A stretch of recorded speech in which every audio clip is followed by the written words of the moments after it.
Welcome to Section 420, Talkin Yankees, the podcast. Well, it's official. Anthony Volpe will be in the starting lineup for the New York Yankees and playing shortstop on opening day.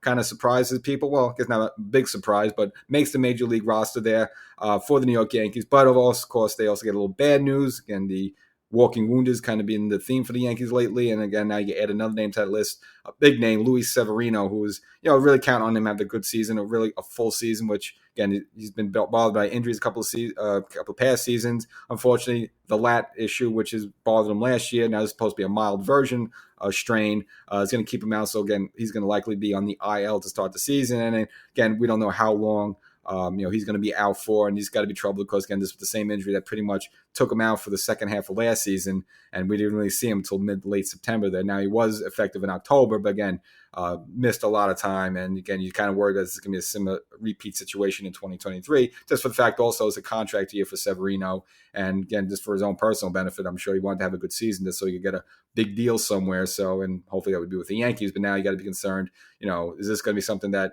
like last season takes him out for a couple of months? We don't know yet, so they don't have a timetable, but we'll get back to that. But the big news, of course, Volpe making the Major League roster there for the Yankees. And I guess to make room for him, Peraza optioned to AAA, so he will start in the minors. And we kind of figured it'd be a flip scenario. Even though Volpe had the more impressive spring, we kind of figured this with Peraza. Maybe they feel he's a little bit more ready. Came up last season. They used him, in the playoffs. Figure he has a little seasoning. They would still give him the nod, and maybe Volpe is someone you see middle, late in the season if the Yankees kind of getting desperate for offense there. But, Volpe kind of forced Cashman and Boone's hand. I mean, his plays has been excellent. Hitting home runs, hitting doubles. Just looks like he belongs. He just has that look. Defensively looks great. And it just it would be a hard sell to the fans not to have him on the opening day roster, just how good he's been. And, the Yankees have been hesitant to have their young guys start out like that. There was, they want to baby them. And remember with Jabba Chamberlain, the job rules and all this stuff. And Clint Frazier bringing them up, bringing them down, bringing them up, bringing them down. It seems like the Yankees kind of baby these guys and they end up fizzling out. Well, this is a situation where you don't want to blow with this guy. He really looks special. You see the Derek Jeter comparisons. You hear about that. And you see people just like Judge, like, even though Judge is like towers over him, Judge like almost looking up to him in a way there. And just, you hear good stuff about him. So it just makes sense.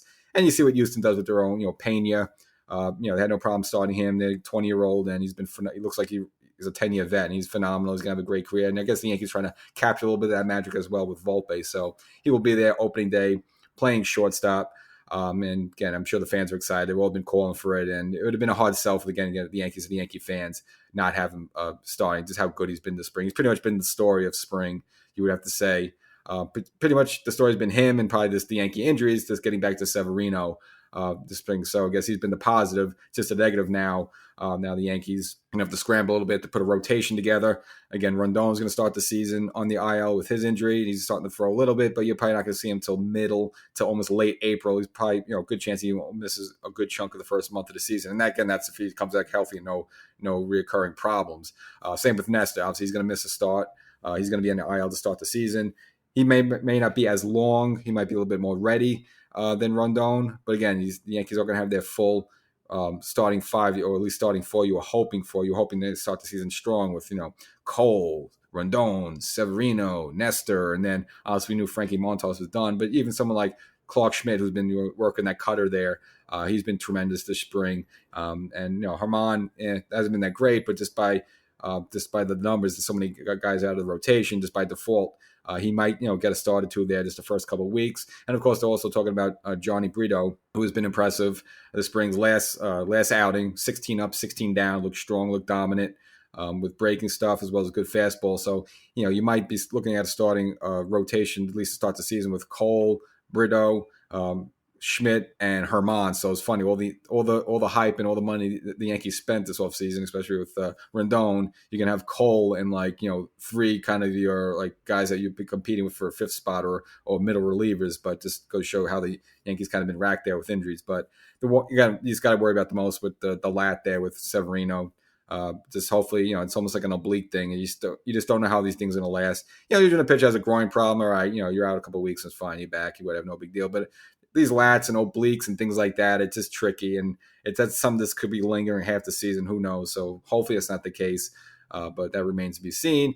And again, as I mentioned before, Peraza, who we thought was probably going to make the team, and then maybe Volpe would have been the odd man out. well, that's a flip. So he'll start the season in the minors, and we'll see what happens at some point. Again, he could play multiple positions. Now you figure maybe he'll be an option over Donaldson, but Donaldson, you got to give him his credit. He's been hitting some home runs lately. Actually had his first 2-run home run game as a New York Yankee. Crazy enough. That's just how bad his season was last season. Here's a guy, again, over the course maybe the past decade or so, one of the best right-handed power hitters. Again, was a former MVP, and had it, last season didn't have a game where he at least had 2 home runs in the same game, to show you what a miserable season what it was for him last season. Now supposedly he tweaked his swing a little bit. We know him, he does a bit of a leg kick. Now he's trying to reduce the leg kick and, as they say, be more of a streamlined swinger there, and not maybe making more contact. And guess this has been working out for him since spring. Hopefully the 37-year-old could carry that into the regular season. Because again, he's been him and Hicks have been public enemies number 1 and 2. That fans are looking to find a way to trade them or cut them or whatever. Again, Donaldson makes so much money, you can't really cut him, so you kind of deal with them. But you figure maybe if you somehow can move him, then that would open a spot for someone like Peraza or Volpe. But nevertheless, looks like Donaldson will at least be there to start the season, and they'll take it from there. And I guess Peraza will be waiting in the wings just to see what happens at some point when his number is called. And again, I don't know how serious the Yankees are going to be with IKF in center field, but it remains to be seen. He is an option there, but obviously fans are going to want Volpe over IKF at shortstop, any day of the week there. So IKF is going to have to find a way to get some at bats there, and he's also too someone who can play third base in a pinch. But of course, offensively, I'll say average wise, IKF is the better hitter over Donaldson, but Donaldson has some pop, so you still need the big bat. He needs some home runs and doubles and RBIs, and Donaldson a little bit better suited there than IKF. So as much as not saying I love Donaldson there, but he's he could give you more production defensively, and probably on par with IKF more or less there. So I would say Donaldson would get the nod more times than not over IKF there at third base. And in terms of another Yankee wounded there, Tommy Kahnle, and dealing with the bicep tendonitis there, did get a cortisone shot. He's working his way back, but kind of unlikely he's going to be available on for opening day as well. So he's going to be someone maybe see mid-April. So that's the latest with the Yankees. Kind of a quick insert here, but big news: Volpe makes the opening day roster. 21-year-old kind of. Is this Derek Jeter part 2? Remains to be seen. Seems like he has more power than Derek, but obviously Derek is Derek. There's kind of a not gonna make those comparisons just yet. So let's wait a little bit. But happy for him there, and let's just cross our fingers this Severino thing doesn't linger too long. So catch you next time.